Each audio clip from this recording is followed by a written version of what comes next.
दोस्तों CBSE term 2 examination की guideline जारी हो चुकी है, जिसे सभी क्लास 10th और 12th के स्टूडेंट्स को कंपलसरी फॉलो करना है अकॉर्डिंग टू सीबीएसई।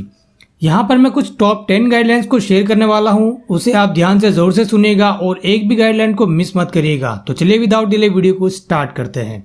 तो यहाँ पर सीबीएसई टर्म 2 की एग्जामिनेशन की गाइडलाइन में सबसे पहला पॉइंट है, CBSE allows 18 students to be seated in classroom as oppose to 12 students for term 1 examination. तो जैसे कि आपको पता है कि टर्म 1 की एग्जामिनेशन में पहले 12 स्टूडेंट को सीटिंग करने की परमिशन दी गई थी। अब यहाँ पर टर्म 2 के एग्जामिनेशन में 18 स्टूडेंट्स बैठ पाएंगे एक ही क्लासरूम में। नेक्स्ट पॉइंट है, candidates will have to follow other covid guidelines like social distancing, mandatory mask, carrying their on hand sanitizer in transparent बोतल। तो यहाँ पर जिसको भी आपको खास ध्यान रखना है, अगर आप सैनिटाइजर की बोतल लेके जा रहे हैं तो उसे ट्रांसपेरेंट बोतल में ही लेके जाए and following the social distancing norms. अगला पॉइंट है, candidate will have to follow all instruction given on the admit card issued by the board.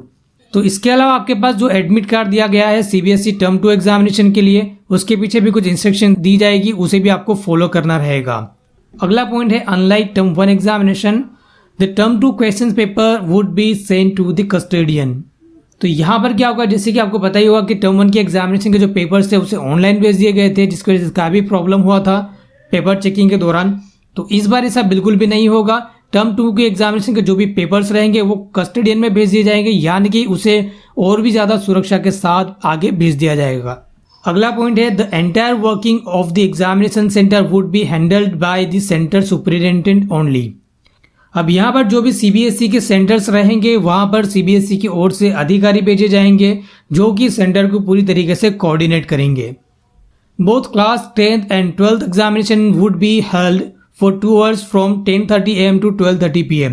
आपकी एग्जामिनेशन का जो रिटर्न टाइमिंग रहेगा वो 10:30 AM से लेकर के 12:30 PM तक का रहेगा। तो यहाँ पर आपको जो एग्जामिनेशन लिखने का जो टाइम दिया जाएगा वो पूरे 2 घंटे का रहेगा, जिसका टाइम रहेगा 10:30 AM से लेकर के 12:30 PM तक, राइट। फिर उसके बाद अगला पॉइंट है, student would be required to report to the designated exam centre by 9:30 AM and be seated by 10 AM। तो यहाँ पर आपको खास ध्यान रखना है कि आपका जो भी एग्जामिनेशन सेंटर है वहां पर आपको लास्ट 9:30 AM तक आपको पहुंच जाना रहेगा। उसके बाद जो है वो आपकी एंट्री स्टार्ट कर दी जाएगी जो कि 10 AM तक की रहेगी।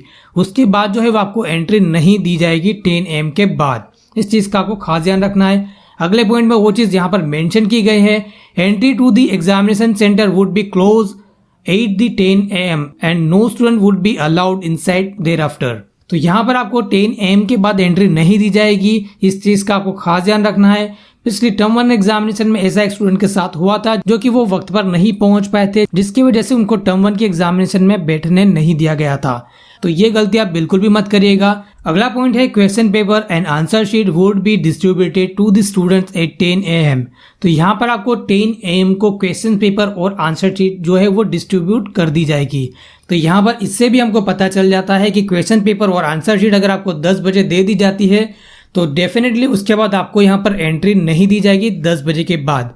All candidates will get additional reading time of 20 minutes. तो यहाँ पर सभी स्टूडेंट को पेपर रीड करने के लिए स्टार्टिंग में 20 मिनट्स दिए जाएंगे एडिशनली, जिनको आपको काफ़ी अच्छे से यूटिलाइज करना है। इस दौरान आप अपने पेपर स्टाइल को अच्छे से समझ सकते हैं और कैसे आपको आंसर शीट में आंसर्स लिखने हैं उसका प्लानिंग अच्छे से कर सकते हैं। तो 20 मिनट का आपको पूरी तरीके से यूटिलाइज करना है, इसमें आपको बिल्कुल भी जल्दबाजी नहीं करनी है। दोस्तों ये थी कुछ इंपॉर्टेंट गाइडलाइन जिसे आप सभी को कंपलसरी फॉलो करना है टर्म 2 के एग्जामिनेशन में। And all the very best from my side. इसके अलावा भी अगर आपकी कोई क्वेरी है तो मुझे कमेंट सेक्शन में लिख करके जरूर बताइएगा। मिलते हैं सीबीएसई की कुछ नए अपडेट्स के साथ, बने रहेगा मेरे साथ टॉपर स्टॉक में।